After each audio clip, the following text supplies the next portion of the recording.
Hello,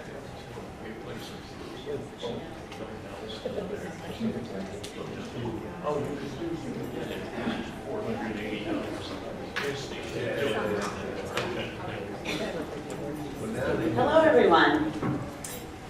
We're going to get started. Thank you all for coming tonight for our panel discussion entitled Mental Illness in Our Families, Understanding the Signs and Connecting to Treatment and Support. My name is Christine McGrath. I am the president of the Junior Women's Club of Verona. For those of you that are not familiar with the juniors, we are a 90-year-old community service organization located in Verona, and we are part of the New Jersey Federation of Women's Clubs. We are very excited to present this program this evening. Our club, along with the other New Jersey women's clubs, are currently in the middle of a 2-year commitment to support and promote the New Jersey chapter of the National Alliance on Mental Illness, or NAMI New Jersey. The goal of this collective effort is to educate the public about mental illness and to raise money for NAMI's educational programs, which are offered free of charge to those in need of services. As we started working with NAMI, we were inspired to develop and host this educational program to support family members who have a loved one suffering with mental illness.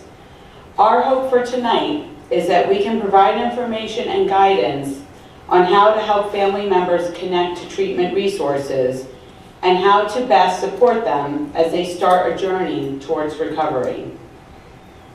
I want to thank a few individuals tonight before I introduce our moderator for this evening. Tonight we have with us the New Jersey State Federation Special State Project Chairwoman, Vivian Finn, who's over there. Thank you, Vivian, for coming. She is representing NAMI New Jersey tonight, and we're so excited that she's here. And about the program, you want to learn more about NAMI, she can answer all of your questions. And I want to acknowledge the woman who pulled this event together, Kate Kelly, who's in the back. Kate, say hello. Kate is the Junior Women Clubs of Verona's Federation Secretary and board member. She is a passionate advocate for increasing awareness of mental illness, and she spent many hours coordinating this event. And we thank Kate for helping us lead the way to make this evening possible. And now I'd like to introduce our moderator for this evening, Connie Pifher, who is the Health and Human Services Coordinator for Verona's Health Department. She has worked for Verona Township, I just found out, for over 40 years, which is really incredible. And in her role, she helps connect Verona residents and their families to resources and support. So thank you so much, Connie, for moderating this discussion today, and I'll turn it over to you. Thank you. Thank you. I also 40 years in different capacities, but I'm also a nurse, and part of my background in clinical education was in psychiatry, and I was fortunate years ago to do some of my training in Greystone, and then also part of my training in Carrier Clinic in Belmead. So I kind of got a taste of the private and the public. Later on, I worked at Essex County Hospital for a couple of years, and then after that, I worked at Turning Point in the drug and alcohol, which was based on the campus of Essex County Hospital Center. So I've kind of seen the transition mental health has taken, from long-term inpatient to shorter stays and outpatient care. I'm pleased to announce the panel this evening. To my far right is Patricia Keenan. She's a licensed clinical social worker with 25 years of experience in mental health and substance abuse field. Throughout her career, she has worked in a variety of hospital and community-based settings as a clinician, supervisor, and director. She's currently the Assistant Director of Essex County Hospital Center in Cedar Grove, and her responsibilities include supervising the clinical areas of the hospital and administratively managing the daily operations of the hospital. Patricia coordinates Essex County Hospital Center Therapeutic Options Program, training staff in handling patients in crisis. In addition to her hospital responsibilities, she is the mental health coordinator for the Essex County Crisis Intervention Team, working in conjunction with a law enforcement coordinator, Lieutenant Cavanugh, who I'll be introducing in a little bit. And in partnership with the Essex County Prosecutor's Office, she clinically oversees the Essex County Mental Health Diversion Program, helping to divert individuals with serious mental illnesses from the criminal justice system to appropriate mental health treatment. Next to Patricia is Laverne Williams. Laverne has been an advocate on behalf of persons with emotional challenges for over 30 years at the Mental Health Association in New Jersey. As the director of the Promoting Emotional Wellness and Spiritual Program, and a deacon at the Union Baptist Church in Montclair, Ms. Williams diligently combines theology with behavioral science. Then next to Ms. Williams, we have Richard Carson, who is a lifelong Verona resident. A graduate of Drew University, Richard currently is employed at Project Live in Newark as a peer counselor. He has performed as part of the Mental Health Association of New Jersey's Mental Health Players, and he is active in his church and has helped it form a relationship with the National Alliance in Mental Illness New Jersey. Last but not least, we have Detective Lieutenant Richard Cavanugh, a highly decorated 24-year police department veteran. He's commander of the department's hostage negotiation team, a certified crisis intervention training specialist, and a police academy instructor. He teaches subjects such as awareness to emotional reactions, dealing with people with special needs, and crisis intervention. Lieutenant Cavanugh also is the Essex County Coordinator for the Crisis Intervention Team and a member of the New Jersey State Committee on Crisis Intervention Training. This curriculum teaches law enforcement officials and mental health professionals how to effectively recognize and de-escalate and manage mentally ill individuals in crisis and or potentially at risk of injury to themselves or others. Aside from his professional police duties, his company, CIT Training, teaches conflict management skills to both public and private sector companies. Okay, to start out the evening, I have a couple of questions for each panelist. They'll have about 10 minutes to answer. Following, near the end of the evening, we'll ask the audience for your questions, which we'll ask you to frame in a 2-minute time interval, for the sake of the time of all the presentations and to give everyone a chance for their questions. Okay, this evening the first question will go to Laverne Williams. She's, again, the Director of Promoting Emotional Wellness and Spirituality. How does MHANJ connect individuals and their families to treatment and support? Okay, good evening, everyone. Good evening. Well, that was weak. Good evening. Thank you. Told you I have a theological background, so, just humor me. The Mental Health Association of New Jersey, we provide no direct services, but we have a helpline that people call that is manned by clinicians. Please get information in the back. This particular sheet will give you all the programs that we run, and then we still need you to go on our website to look at more information. But first, more importantly, we have a helpline that's staffed by clinicians from 8 to 8.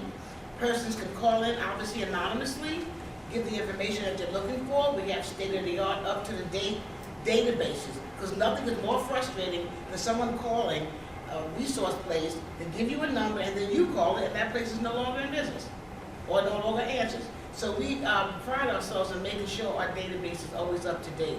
When you call that number, if you have speak a different language, we have interpreter services, so we can directly put you through to whatever language it is that you are speaking. We also, if persons are not comfortable, staying on the line, because a lot of times if we receive these phone calls and persons are upset, the last thing you want to do is give them a phone number and hang up on them. So we have the capability of doing a warm line transfer. We will keep them on the line, contact whatever resource we think is the next best thing for that person, and then stay on the line with them until they're comfortable before they hang up. And then they also do follow-up. So that's just one helpline. We also have another helpline that is staffed by peers, persons who have had emotional challenges that we help to answer the phone. Oftentimes, persons want to talk to someone who's traveled that journey. They don't want to talk to a clinician, they want to talk to someone who's been there and done that. So we have that option for persons as well. Another brand new line that we have is, it's New Jersey Connect. New Jersey, unfortunately, right now is #1 in the country, or none of the states, of having opioid abusers. And unfortunately, those things are coming from sometimes a person's own grandparents or parents, their own medicine cabinets.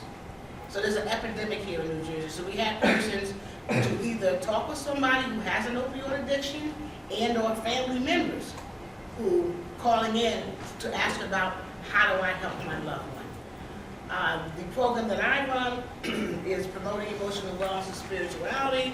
I educate clergy about persons in our faith communities who are at risk of or may have emotional challenges and how to help them to get referrals to where they need to go. Oftentimes, persons in the faith community will go to their clergy person, and psychology is not a very large part of the seminary curriculum, so we want to make sure that clergy are given information, that they're given the right referral information to their congregant, because I've seen a lot of people get really hurt and not given the right information. So that's pretty much that end of it. And then we do a lot of community education.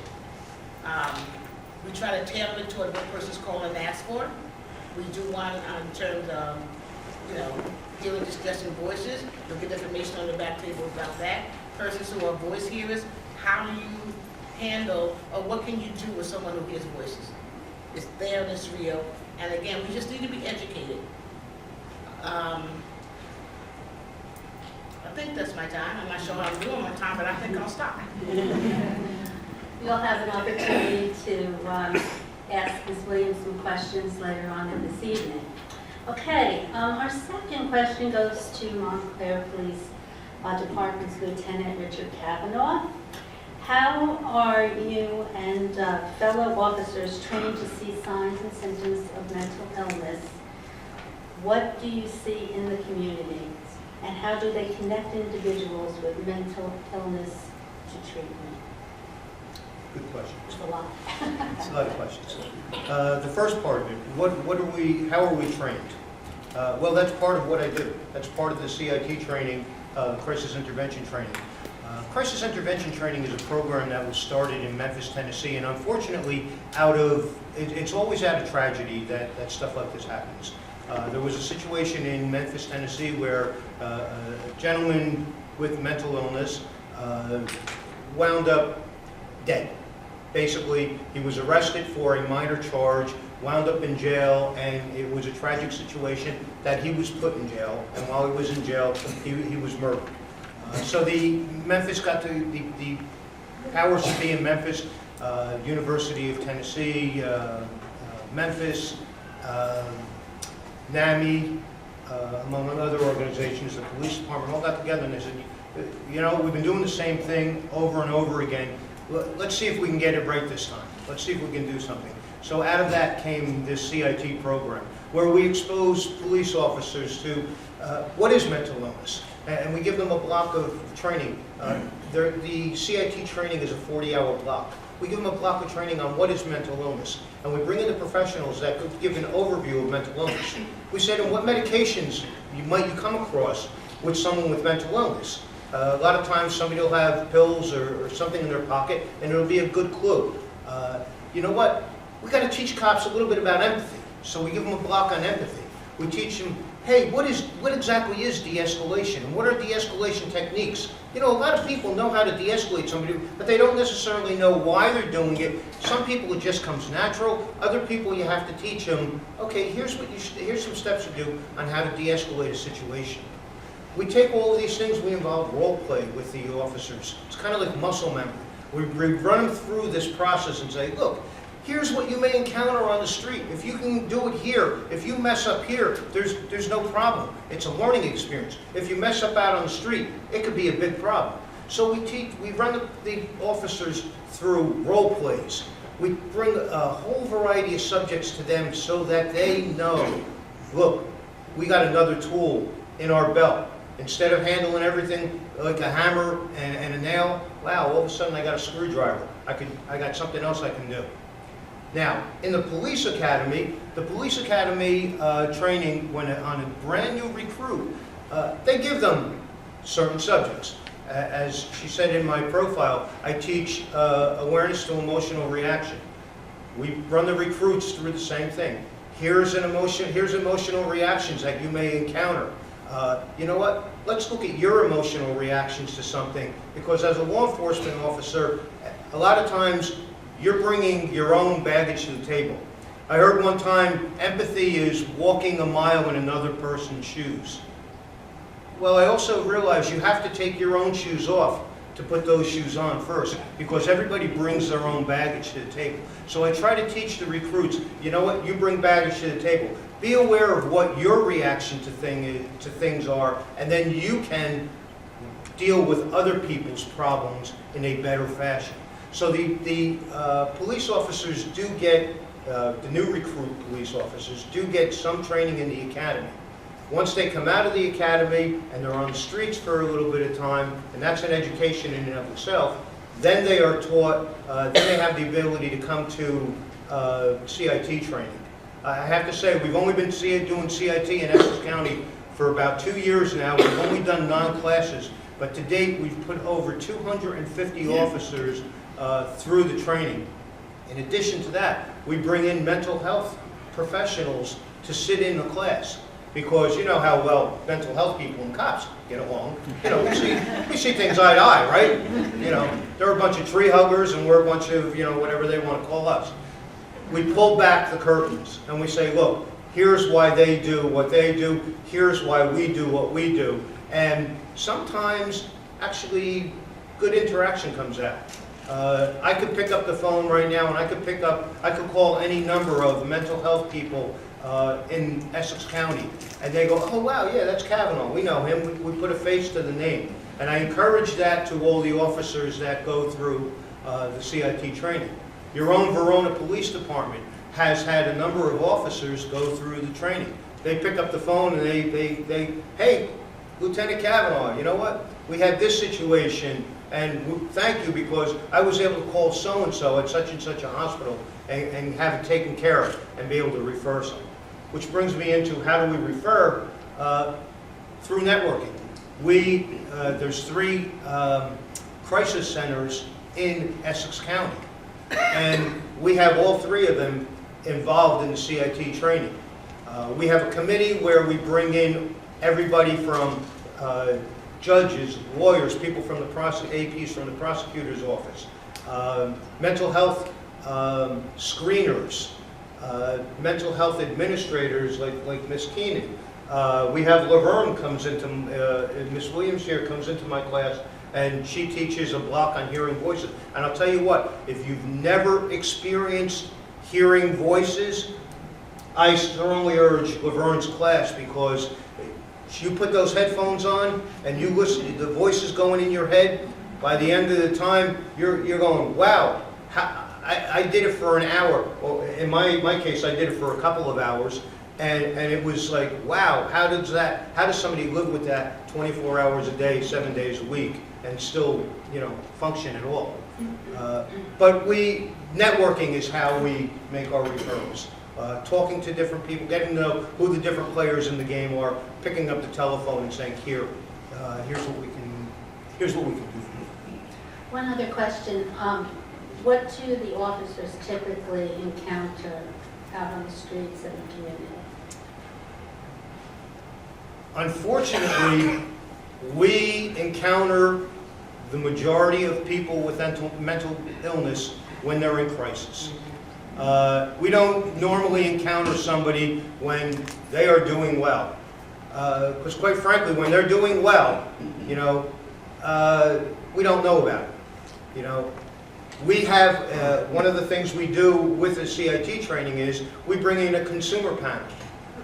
In the police vernacular, EDP is the term, emotionally disturbed person. That's all it is, EDP. It doesn't, an emotionally disturbed person, when a dispatcher calls us, that could be a woman who locked her keys in the car and is having a panic attack, or a man who is suffering from schizophrenia and is in full-blown crisis. It doesn't distinguish itself. It's just go to the EDP. So we encounter people at their worst, unfortunately, and officers really have to know how to deal with it. Thank you.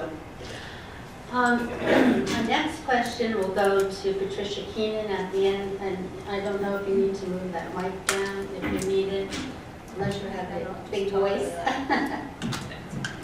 Okay. What are some of the... What... You got it. There you go. As long as it doesn't fall over. Okay. What are some of the important signs of mental illness for concerned family members to look for? And what treatment does the Essex County Hospital Center offer? Thank you, Connie. Just a couple of facts. 1 out of 4 individuals suffer from a mental illness. Of those, probably about 5% are really not able to function in the community, but a majority of individuals with a mental illness are functioning in the community. Some signs you would see if you were a family member, an individual may be confused about thinking. They'll have prolonged depression, sadness, be irritable. They might have extremes high and lows. They might have excessive fears or worries or anxieties. They'll have social withdrawals. They'll have a disinterest in things that they were previously interested in. They'll have inappropriate reactions to stimulus. For example, they might laugh at a funeral. They'll have sudden shifts in personality. They'll have strong feelings of anger. If it gets a little more extreme, they may have thoughts of suicide, some hallucinations or delusions. They'll have physical ailments that don't exist, but they'll feel them. They'll have substance abuse addictions outside their normal realm of things.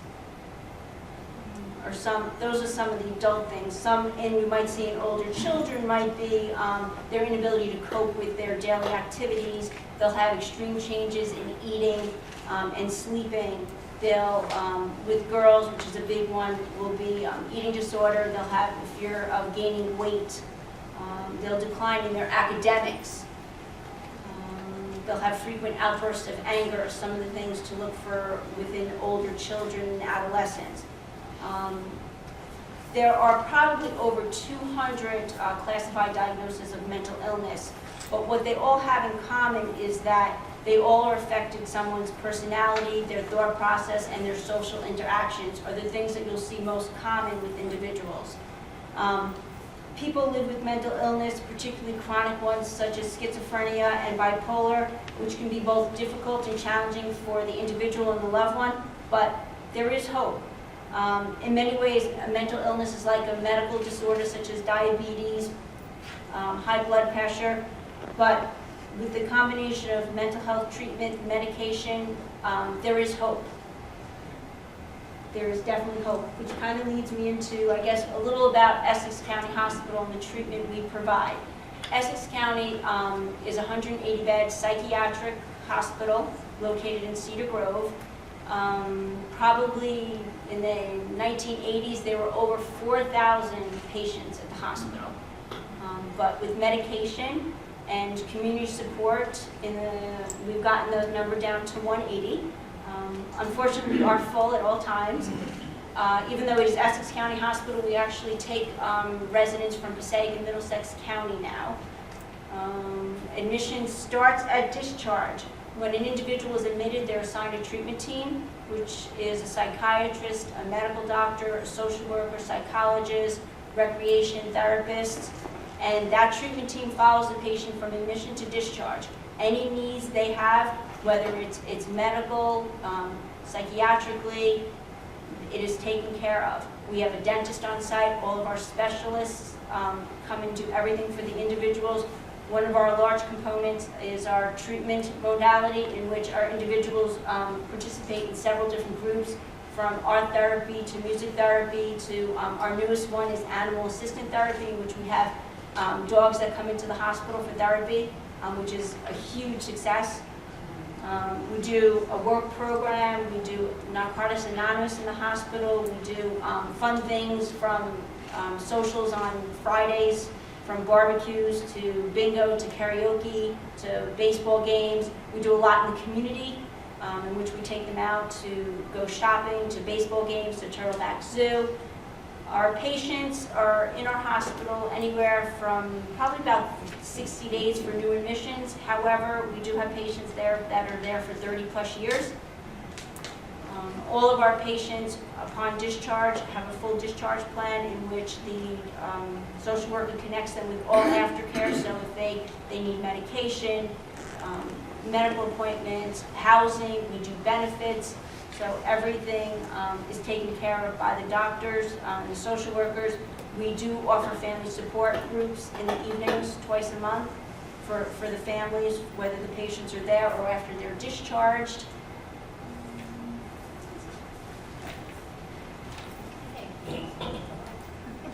Thank you. I'm sure will be questions later. Next we're going to hear from Richard Carson, peer counselor at Project Live.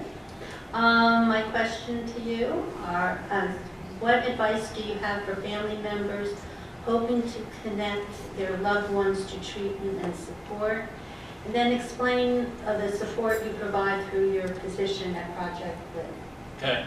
I wrote down some notes and some index cards, and they deal with both questions, a little bit of biographical embellishments, so bear with me. During the 50s and 60s, psychotropic drugs were developed that deinstitutionalized a lot of patients in the hospitals, and the question was raised, where do they go if they don't go home with a family member? It's not very feasible to have them wander the streets of East Orange, so a need gradually was established for group homes in the Essex County area, sort of like a halfway house for drug addicts, that type of thing. I work for a group called Project Live, which provides group homes in the Essex County area for people who've been in the hospitals for a long time, and they're ready to move on to another stage of development. So if they're stable enough, they can establish themselves in a Project Live, which is sort of a halfway house to help them integrate back into the community. These homes are actually cost effective for the state. It's not necessarily a medical establishment that I work in. It's more of a home, a community home. We have doctors and nurses come in, but it's not as expensive as a hospital. I noticed that I myself am mentally ill. I'm a peer counselor for Project Live, and I gradually became more open about my illness after college. I majored in math at Drew University, and found myself pole vaulting into these jobs, which were very high pressure and dealing with a lot of numbers and stuff like that. And eventually I decided that maybe I could make a credential out of being mentally ill, because I have a lot of empathy for mentally ill people. I consider myself a minister to the sick, the friendless, and the needy, and so there's a prayer book at church. Well, I started by being part of the vestry of my church and doing outreach programs like Operation Santa for NAMI, which is where we collect cosmetics for people in the homes. And I was a mental health player. I did a skit with Laverne at one point. As I volunteered more and more, I found there was no opening for a peer counselor at Project Live. And basically what I do is I provide myself as a liaison between the clients and the staff. Right now I counsel 5 gentlemen with schizophrenia. My voices went away, which is good. I recommend that. And I talked to the guys about their voices, and there seems to be not quite a meeting of minds, but hopefully we're making progress with that. The voices are actually chemicals in the brain, by the way. They're not part of spiritual weakness or anything like that. So rest assured there is a better way than doing anything drastic. The staff at the home acts as a family for the guys. A lot of them don't have ties with family, and we provide a kind of support for them. We're like a family for them. They're established in the community, so sometimes we have issues like parents are telling the kids don't go near the home when you're going for Halloween candy, something like that. And that's very sad when those things happen. And I think at one point somebody wrote a letter in the paper saying, you know, come on, we're part of the community, and now the kids stop by the home for candy, which is a good sign. So basically what I do is do rec activities with the guys. I'm very educated with the meds because I've been on half of them myself, so I educate them about their meds, things like that. At the interview, I played devil's advocate. I said, hey, I was a math major. Don't you need somebody with a psychology or a sociology degree? And they said, no, you can reason. We need people like that here. Let's see. Oh, one advantage to be a peer counselor is that it's recession-proof. I mean, if you're in like a situation where I was, I may have had a math degree with these high-powered jobs with the numbers, but if there's a recession, you know, and you're having a crisis or something and get shaky, you're out of a job. But in this case, I had a crisis back in 2008 during the same period as the recession, and I wanted to find out that they were holding the job open for me. So this is kind of a good deal, you know, for me, because I can use my mental illness credential. So that's pretty much it as far as the mental health home goes. My advice to parents or family members is that if there's an elephant in the room, you can't necessarily get rid of the elephant by sweeping it under the carpet. Neighbors will notice there's a big bulge in the carpet when they come in to visit you. So my advice is that find somebody you can relate to and is vulnerable at the same time. You're vulnerable because you're bearing your soul with your mental illness, but you got to find some vulnerability with people around you, because actually showing some vulnerability is a sign of strength, not a weakness. And educate yourself. And remember, it's not independence we want or complete dependence, it's interdependence. So I'd like to finish my statement by saying, every now and then let your mentally ill member of the family win an argument instead of constantly trying to say, hey, I got the goods on you, you're gonna watch your step, whatever. Let them win an argument every now and then, because overall they're the ones who are handling the treatment, and probably eventually are the ones who best handle the treatment. So that's my piece. Thank you very much. That kind of concludes some of my questions for the panelists. I will have more if you don't. So would anyone here like to ask a question of any of our panelists here? Yes. Hi.